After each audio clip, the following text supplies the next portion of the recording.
Good morning and welcome to the Wednesday edition of the Roundtable. I am Raymond, and joining me this morning, my beautiful co-host, Callie. Oh, you're so kind. But it's true.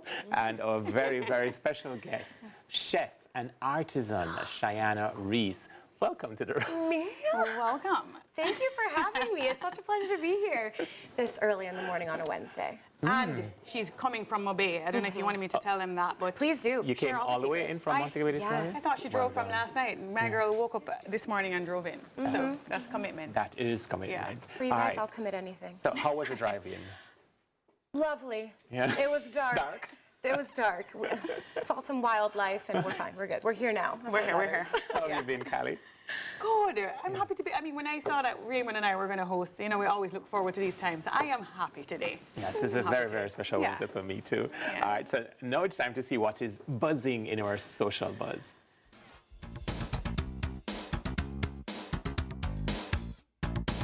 Catherine, Princess of Wales, just revealing that she has been diagnosed with cancer and that she is in the early stages of treatment. I wanted to take this opportunity to say thank you personally for all the wonderful messages of support and for your understanding whilst I've been recovering from surgery. In January, I underwent major abdominal surgery in London, and at the time, it was thought that my condition was non-cancerous. The surgery was successful. However, tests after the operation found cancer had been present. My medical team therefore advised that I should undergo a course of preventative chemotherapy, and I'm now in the early stages of that treatment. We hope that you'll understand that as a family, we now need some time, space, and privacy while I complete my treatment. Yeah, so you guys know I love love. And so I've been following the royal family. I grew up in England when I was much younger. So it's been, but it's amazing to me that it's just been a controversial thing. I don't know if you know that we've been trying to find Kate and then just have made a mockery of this situation of not seeing her. And then she now had to come on and make the statement, say, hey guys, really and truly what was going on this entire time is that I've been really just trying to figure out this new treatment and for my family. And then now we thought that this would have given them space. No, they're like, oh, it's AI generated and someone. So, I don't know what I wanted to get from this, but just to be kind. Which is actually how Tami closed out the show. That was just so cool. Be kind. Be kind. Be kind. Because I think unkindness is become like a currency, especially on social media. Because all of the views about she was dead, all of the views that she and William were having marital problems, those views shot up. They were the most shared things. It literally broke the internet. And then she cut through the middle of that, saying, by the way, as a mother and a personal individual, I've gone through this. I thought that it was okay to discuss it first with my family and to prepare. But, I mean, she didn't say any of these words. She said, but since you're all taking this to another level, here's the situation. Yeah. And some amount of bravery, too. Yeah. For her, the royal family is never this candid, and I think it had to have gotten to an extreme level for her to come out and just share in this way. And I mean, I know friends battling cancer, and I just know how difficult it is without all the eyes and the world and the scandals, so I can't imagine the weight.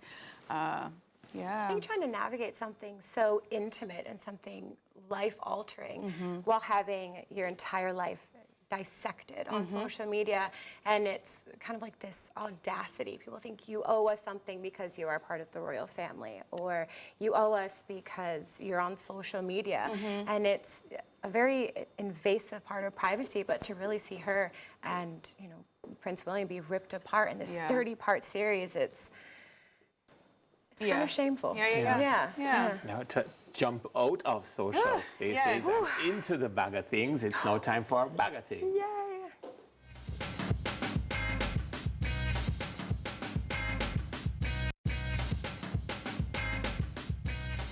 All right, so this one is sort of on the somber side of things. So recently Jamaica lost one of the treasures of the art world, the theater world.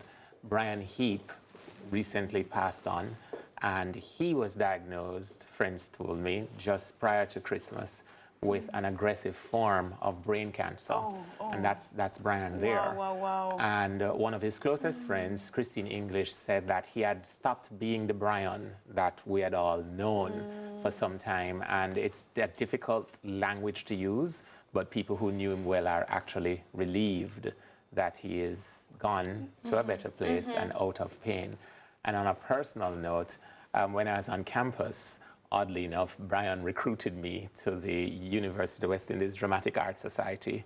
And Jamaica had the honor to launch The White Witch of Rosal as a play by a British playwright. And it was tested on us, the university students at UWIDAS, before it actually went and had a very long rotation in London. And yours truly played Robert Rutherford. Wow, and one of the things I always remember about Brian, like if I'm doing public speaking, once you have learned some of the methods of breathing and monitoring your voice levels, that's because of him. Oh, you have a personal connection. May he rest in peace. All the best to his friends and family, and it is a difficult time, and the theatre world is mourning yet again another treasured son, even though he was an imported son. Yeah, thanks for honouring him like that. Yep. That's special. It's amazing. Yeah. So, something hot coming. Thanks, Brian. And a little bit more on the fun side, traditions and folklore. The missing message of Easter. Well, Interesting. Cheyenne, we're going to start with you. start with me. Oh, goodness. Where do we begin? The missing message. Which one do you want to jump into? How many You actors- choose. Which one comes to mind first? Oh, What do you everything. think? Let's go. Ooh, how about, and this is going to be a very controversial take Yes. right off the top, the overt and sometimes overdone celebrations, and who are we celebrating and why? And I do wonder, does social media really play a part into why you see more parties, why you see us out and about more, or have we really lost the true meaning of Easter? And that was my hot take. Yeah. Yeah. Because Easter is supposed to be that time of the Christian calendar or the liturgical year where people are more somber, more conscious, more pious. The whole concept of giving up something for Lent and trying to recreate within our own lives those 40 days of fasting that Jesus, the Messiah, went through. And is it totally lost? Is it missing? Or is it just that some of us still retain that connection and others have just plain opted out of it? Right. You know, I mean, I grew up in the church and I love Jesus, and just watching how dynamic, just how they're changing over the time. You remember you wear your Sunday best when you go to church on a Sunday, and just know, I was in the fitting room and they were letting me know that most parties are held in Holy Week, more than any other time of year. And it's a tough one, it's a tricky one, because I don't like to stick with religion necessarily, you know, from a personal point of view. I think that God offers so much grace, and even the origins are pagan, right? But for me, it's just ensuring that, you know, everything is permissible, and am I glorifying God with the things that I engage in? Is there a purpose behind what I do and how I do it? And so for me, this season, you won't find me at Carnival because I just don't know how I would celebrate and you know, love and glorify God in that way personally, and it don't come for me. They're going to reach us to say.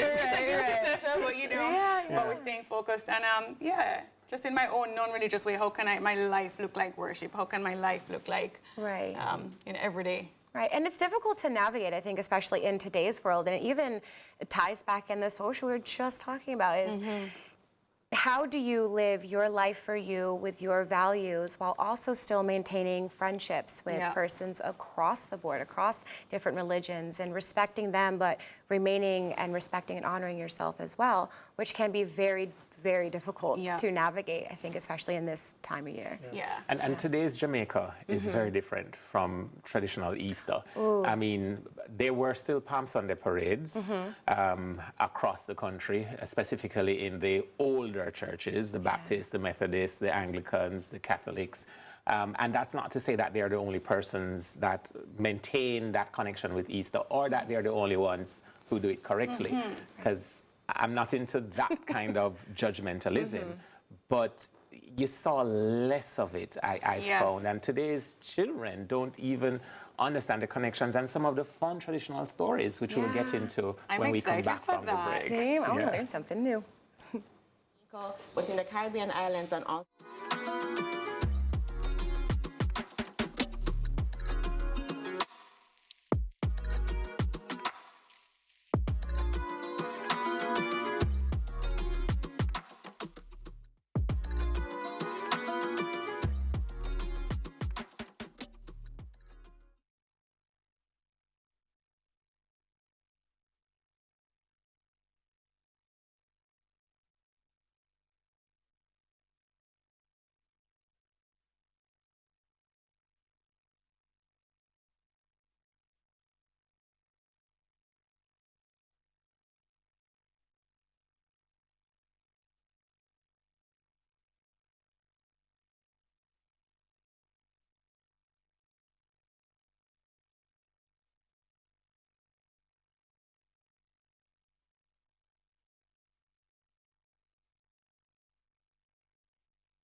Welcome back to the Roundtable. Now, this morning the topic is traditions and folklore, the missing message of Easter.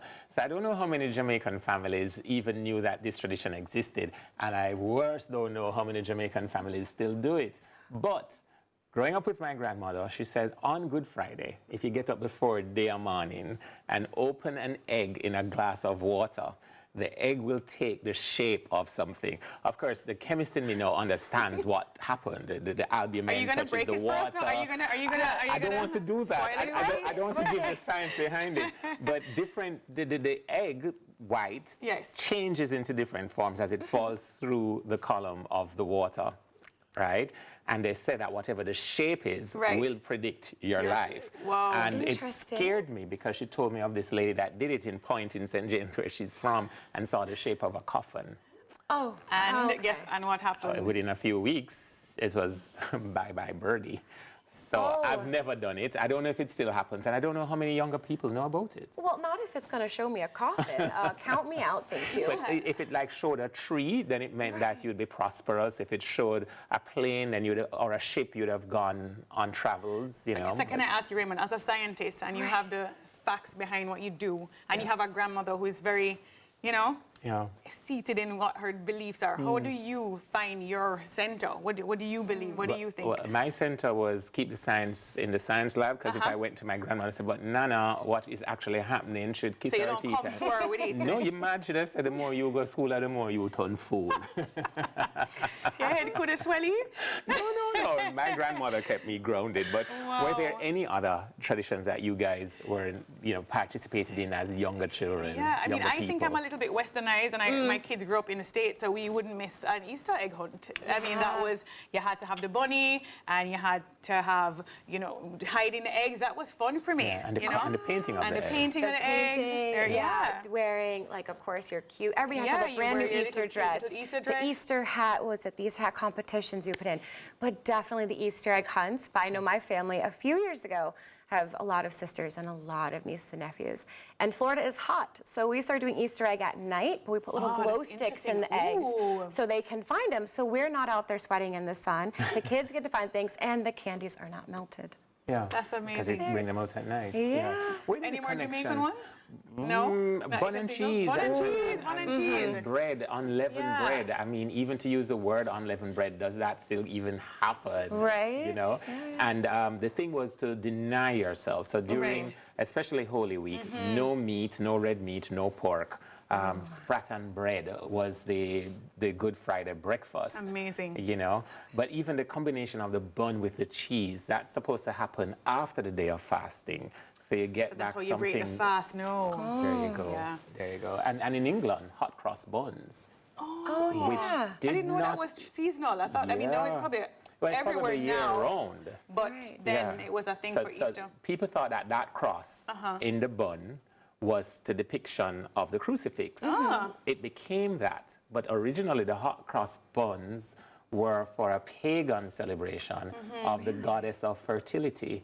And I heard it's like Austria. It's Austria. I thought it was Easter, and then of course, Callie gave me the correct pronunciation. Austria. Yeah. We are so thankful. And I'm just thinking that most traditions come from pagan traditions, Very right? true. And so I know that there's a controversy, like, do you entertaining at all? Because I remember having Halloween, and all my Christian friends are like, oh, why are you entertaining it? But we'd be doing a little bit of evangelism at the church. Like, we think it's a great opportunity to in some way, take part in this day where most people are out. It gets very touchy for a lot of Christians because then they're like, you know, you're being a part of all of it. But I don't know. But I think juxtaposing Easter with the original celebration of Austria, I mean, I can better see why that kind of celebration happened, because a lot of things in the church calendar is actually linked to the change of season and when agricultural crops come in. Right. So leading up out of winter through to spring, certain crops do so you bear. consider fertility and it makes it kind of make sense in there somewhere. And then if you want to be really in terms of the transfiguration of Christ and the Last Supper and the death, burial, and resurrection, what better harvest than the promise of life after death through salvation? I like how you put that, Raymond. Yeah, that was well put. That was the, I'm gonna have to borrow that later. I know. You know, I feel so good because can I tell them that you are a daughter, a granddaughter, of a pastor. Talk to us about what that was like growing up with a grandfather who is a pastor. I didn't miss a Sunday service. And I think I'm definitely more well-versed and well-rooted in a lot of the Christian meanings behind Christmas or, you know, kind of stay away from Halloween, things we didn't celebrate, and with Easter. So as an adult, learning more of not so much the pagan traditions, like understanding kind of how that influenced where we are today. Like even the name Easter, I only found that out this morning when you told me. I was like, oh, that's very interesting.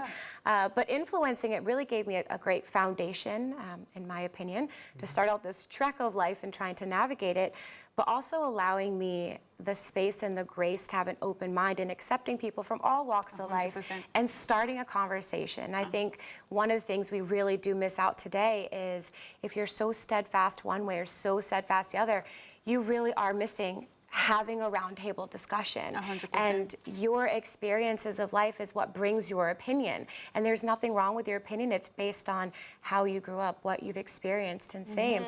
And it's so nice to be able to have an open dialogue. And I think this is a very tricky discussion to bring up as well. I mean, it is Easter, but now it's the fertility of this goddess Osprey, or I've heard of, and then you know the Jewish Passover, and just how much happens within this short week. And then you know as we're growing and transforming in your traditions, what do we hold fast to? What do we transform? And what can we bring in to the newer generation coming up so we can keep things I think that's and then as we come to the break, is there, for when we come back for final thoughts, is there anything that we should let go?